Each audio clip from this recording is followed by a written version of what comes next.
काव्याने डोकं वर केलं. माझा तुझ्याशी काहीही संबंध नाही. मग मी का तुझी काळजी करावी? साक्षीने भीतीने थरथरत होती. तिचं ऐकू नकोस. ती कायमच माझ्याशी वैर बाळगते आणि ही संधी वापरून मला त्रास देऊ पाहते. त्या माणसाने हसत उठतच म्हटलं, ठीक आहे. दोघेही स्वतःला रुद्रच्या बायका म्हणतात, पण खरं तर त्याच्या मनात कोण आहे? त्याने फोन उचलून कॉल लावला. दुसऱ्या बाजूला रुद्र आणि शिवाय यांना आधीच माहिती मिळाली होती की साक्षी गायब झाली होती. आधी साक्षी काव्याला ड्रेस द्यायला गेली होती आणि मग परतच आली नाही. रुद्रने लोक पाठवले होते शोधायला, पण कळलं की ती कुठेतरी गायब झाली आहे. शिवाय आज चिरला, साक्षी गायब का? अजून समजलेलं नाही. कदाचित कोणीतरी तिला पळवून नेलं आहे. काय? शिवायने विचारलं. तुला धमकावण्यासाठी? कदाचित. जर तसे असेल तर ते लवकरच संपर्क करतील. तेव्हाच रुद्रचा फोन वाजला. तो फोन उचलतो. रुद्र, तुझी बायको माझ्या ताब्यात आहे. रुद्र फुत्कारतो. तू कोण आहेस? तुला काय हवं आहे? समोरच्याने उत्तर दिलं, माझं नीट ऐक. माझ्या ताब्यात 2 बायका आहेत आणि दोघी स्वतःला तुझी बायको म्हणतायत. खरंच एवढ्या प्रेम प्रकरणात अडकलास? हे बघूनच त्रास झाला मला. तर सांग, कोणावर विश्वास ठेवू? रुद्र लगेचच उभा राहिला. काय म्हणालास? त्याच्या डोळ्यात चमक होती आणि त्याने लगेच अंदाज लावला. तू काव्यालाही घेतलंस, नाही का? अगदी बरोबर ओळखलंस. आता विचार कर, तुझं खरं प्रेम कोण आहे? 2 तासाची वेळ देतो. फोन कट झाला. रुद्र खुर्चीत परत बसला. शिवाय धक्का खाल्लेल्या नजरेने त्याच्याकडे पाहत होता. काव्यालाही नेलं? हे असं कसं झालं? आता काय करायचं? रुद्रने डोळे मिटले आणि हळूच हसत म्हणाला, काय करणार? जर तू असतास तर काय उत्तर दिलं असतंस? प्रामाणिक सांगायचं झालं तर मी काव्याला निवडलं असतं. माझं तिच्याशी जास्त जुळतं आणि तिचा स्वभावही मला भावतो. साक्षीसोबत नेहमी काहीच अवघडले पण वाटतं, जरी मी तिला काव्याच्या आधी ओळखत असलो. रुद्र शांत होतो. मग उभा राहून म्हणाला, फोन कॉल ट्रेस करायला सुरुवात कर. ते तर आलंच, शिवायने उत्तर दिलं. तेवढ्यात दिव्याही पोहोचली. शिवायला पाहताच ती विचारते, काय झालं? काव्याला खरोखरच पळवून नेलं?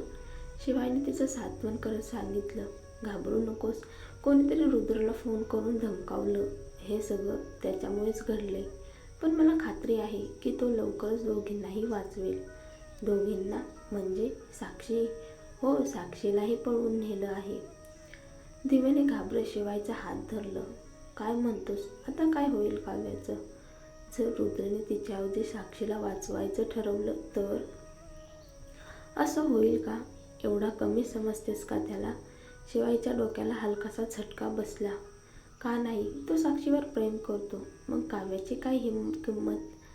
शिवाय विचार करत म्हणाला, माझ्या मते त्याचं प्रेम साक्षीवर तितकं खोल नाही. उलट काव्या बाबतीत तो खूप वेगळ्या पद्धतीने काळजी घेतो. एक विचित्र कन्सर्न असतो त्यांच्यात, पण तो व्यक्त करणं जाणत नाही. आणि स्वतःच्या भावना तरी समजतात का त्याला? थांब, आता पुरे झालं. तुझ्या भावाची बाजू घेणं थांबव. दिव्या संतापात ओरडली. हे बघ, मी जातेच. शिवाय तिच्या मागे बघत पुटपुटला, मी फक्त माझं मत सांगत होतो. दिव्या घरी पोचली.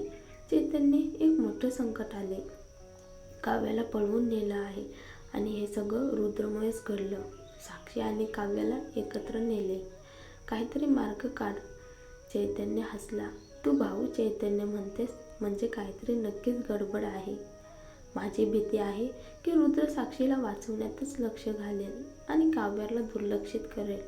मग काव्याचं काय? चैतन्य विचारात पडला. चिंता करू नकोस, मी काव्याचं ठिकाण शोधतो. माझी बेबी आहे ती, मी तिची काळजी घेतो. आता दिव्याला त्याचं बोलणं अति वाटलं नाही. तिला आठवलं की काव्याने कधीच सांगितलं होतं, चैतन्य जसा दिसतो तसा निरुपद्रवी नाही, तो एक कुशल हॅकर आहे. दिव्या शांतपणे बाजूला बसली आणि त्याला कम्प्युटरवर काम करताना पाहत होती. चैतन्याचे वेगवान हात आणि तंत्रज्ञानावरचं कमाल पाहून ते आश्चर्यचकित झाले आणि आतून थोडी आशा निर्माण झाली. कदाचित तो खरंच फक्त बोलत नाही. दुसरीकडे काव्य आणि साक्षी एका छोट्याशा पिंजऱ्यात अडकल्या होत्या, खूप वेळ तसंच बसलेल्या. साक्षीला असह्य होत होतं आणि ती पुन्हा रडायला लागली. काव्या तिला कंटाळून म्हणाली, काय ग, अजूनही रडतेस? थोडं राग. सतत रडशील तर शरीराचं पाणी जाईल. तुला वाटतंय का ते आपल्याला पाणी देणार? साक्षी घाबरून थांबली. तुला बोलणं सोपं वाटते, तुझी तब्येत बरी आहे म्हणूनच तुला काही वाटत नाही, काव्या नाक मुरडत म्हणाली. आणि अचानक तिला काहीसं सुचलं. ती म्हणाली, तुझी नाडी तपासू का? चेहऱ्यावर इतकी पांढरपणा आहे, वाटते तुला काहीतरी होते का? साक्षी शंका घेऊन म्हणाली, त्याचा काय उपयोग? आपल्याला कोणी येऊन तपासणार तरी का? आणि मी खरंच आजारी असले तरी त्यांना काही फरक पडणार आहे का? काव्य शांतपणे म्हणाली, पण रुद्र अजून आलेला नाही. त्यांना जर तुला इतक्या कष्टाने पकडलं असेल आणि तुझं काही खरं झालं तर त्याचाच प्रॉब्लेम होईल. साक्षी काहीशा संभ्रमात होती. तू खरंच तपासू शकतेस का? थोडंसं माहिती आहे, एवढं तरी कळतं की शरीर कमकुवत आहे की नाही. काव्याने तिनं नाडी धरली आणि तपासली आणि मग तिला खात्री झाली, साक्षीचं आजार पण खोटं होतं. ती फक्त थोडी कमजोर आहे, पण फार काही गंभीर नाही. साक्षी निराशेने तिला पाहत होती, पण त्यावेळेस बाहेरून काही लोक येऊन शिरले. त्याच माणसाचा तोच चेहरा किडनॅपर आला होता. साक्षी लगेचच कमकुवत दिसू लागली. काव्य आश्चर्यचकित झाली आणि मनात विचार केला, तिला अभिनय खूप येतो. इतक्या लवकर ती परफेक्ट पोजात उतरली. काव्याने त्वरेने म्हणाली, काहीतरी चुकलं आहे. साक्षी आजारी आहे, तिला वाचवणं कठीण असू शकतं. तुम्ही डॉक्टर बोलवावा. किडनॅपर थोडा अडचणीत पडला. साक्षीकडे पाहून हसू शोधत म्हणाला, योग्यच वेळ. रुद्रला विचार करण्याची वेळ संपली. त्यांच्या निर्णयासाठी डॉक्टर बोलवू का? काव्य आणि साक्षी दोघांनी लगेच त्याचे दर्शन घेतले. किडनॅपरने फोन उचलून रुद्रला नंबर वाजवला. रुद्रचा आवाज स्पीकरवर स्पष्ट आला. हॅलो रुद्र, 2 तास संपले. तुला त्यांची प्रति सरकार ऐकायची आहे का? किडनॅपरने विचारले. ठीक आहे. रुद्रच्या आवाजात थंडपणा होता. साक्षी घाबरून आधीच बोलू लागली, रुद्र, माझी काळजी करू नकोस, त्यांना वाटू देऊ नकोस, मी बरी आहे. तिने नकली खोकला केला. काव्याची डोळ्यांची कळी वेगळीच दिसली. तिने लगेच पुढे येत उच्च स्वरात बोलली, रुद्र, तू ठरवून घेतले का? जर तू मला वाचवलं नाहीस तर आदित्यला काय उत्तर देणार? तो विचारेल, काव्याला काय झालं? तू काय उत्तर देशील? साक्षी काव्याकडे आश्चर्याने पाहिली. तिच्या चेहऱ्यावर काळजी होती. काव्य इतकी हुशार बोलते. रुद्रचं जीवनरेषच तिने अडकवला होता.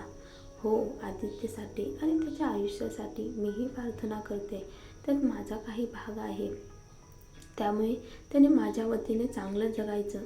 साक्षीने त्वरेने उत्तर दिलं. काव्य तिच्या बोलण्यावर विचित्रपणे पाहून म्हणाली, काय अर्थ? दुसरीकडे फोनवर रुद्र शांत झाला.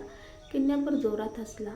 रुद्र, तू कसं निवडशील? तुझे एकापेक्षा जास्त अधिकार नाहीत. हा तुझा निर्णय आहे.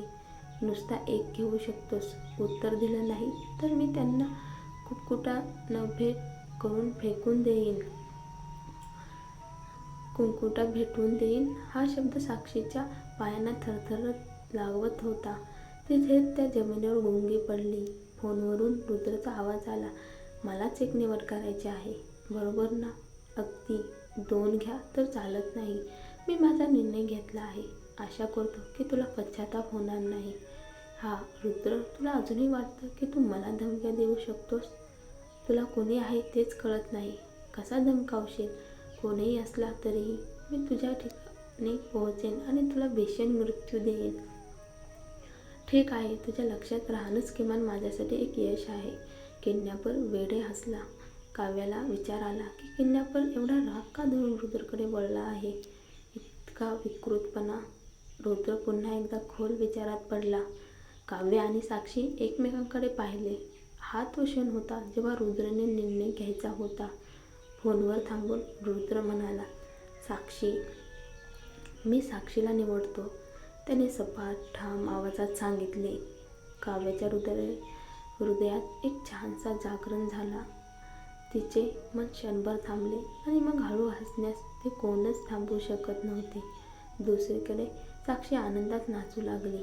तिचा चेहरा फुलला. किडनॅपरने फोन कापला. साक्षी लगेचच काव्याकडे तोंड दाखवून म्हणाली, बघितलंस का, त्याने मला निवडलं. काव्या, तुझ्यासाठी ते फक्त एक पंख्याचा तुकडा आहे. तुला जरी त्यांचं बाळ असलं तर काय फरक पडतं. काव्याने थंड बोलून म्हणाला, हो हस, पण पाहायचं आहे त्याला, ज्याला तो खरंच प्रेम करतो त्याच्याबरोबर कसं वागतायत हे. तुझ्या त्या किडनॅपरलाही आहे रुद्रची प्रिय व्यक्ती. निघताना तिची चांगली काळजी घे. तिला हा क्षण कधीच विसरू नये. स्वतःला तसं कसं सांभाळशील. साक्षी घाबरून पांढरी झाली. काव्या, तू इतकी निर्दयी कशी असतेस. तिला सांभाळण्याचा प्रयत्नही करताना आवाज थरथरला. काव्याने गुडघे खेचले आणि रडतानिष्ठ हास्य करत उत्तर दिले, मी मृत्यूच्या आलेल्या माणसापैकी आहे. थोडीशी निर्दयता काय हरकत करेल. किडनॅपरने काव्याकडे मजेशीर नजरेने पाहत हसत उत्तर दिले, तुला बऱ्यापैकी मनोरंजक वाटतं. दुःख आहे की रुद्रला तुलाच नको असेल. काव्याने फक्त तिरकी नजर मारली. साक्षीला इथे घेऊन जा आणि तिच्यावर काटेकोर नजर ठेवा. किडनॅपरने आदेश दिला. ठीक आहे, त्याने उत्तर दिले. थोड्याच वेळात साक्षीला घेऊन ते आणि त्यांच्या लोकांनी तिला लगोलग तिळगटी करून नेले. काव्य एकटी उभी राहिली. डोके वर करून डोळे मिटले आणि कडवट हसू गाठले. शेवटी त्याने तिच्या प्रियतेला निवडलं ही अपेक्षा असली तरीही त्यावेळी ती अत्यंत वेदनेत होती. दरम्यान दुसरीकडे शिवाय रुद्रकडे पाहत म्हणाला, खरंच तू स्वतः जाशील का. आपल्या शोधात मिळालेली जागा पुण्यातील जुना गोडेग्रामाजवळील असावी. त्यांनी मॅगझिनच्या आसपास तिथं आहे असं आपण नोट केलेत. हे लोक काही सौम्य नाहीत. तिकडे स्वतः जाऊ नकोस, धोकादायक ठरेल. रुद्रने सहज शांतपणे उत्तर दिले, त्यांना युनिव्हर्सल क्रॉसचा पासवर्ड हवा आहे.